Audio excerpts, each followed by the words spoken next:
السلام علیکم۔ سمندری طوفان شکتی نے سائیکلونک سٹارم کی شکل اختیار کر لی۔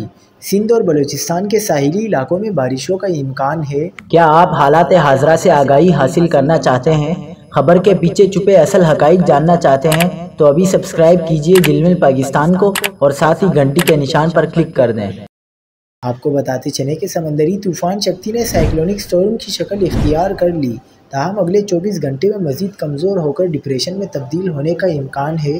محکمہ موسمیات کی جانب سے کہا گیا ہے کہ سمندری طوفان شکتی کی شدت میں کمی واقع ہو گئی ہے اور یہ سائیکلونک سٹارم کی شکل اختیار کر چکا ہے۔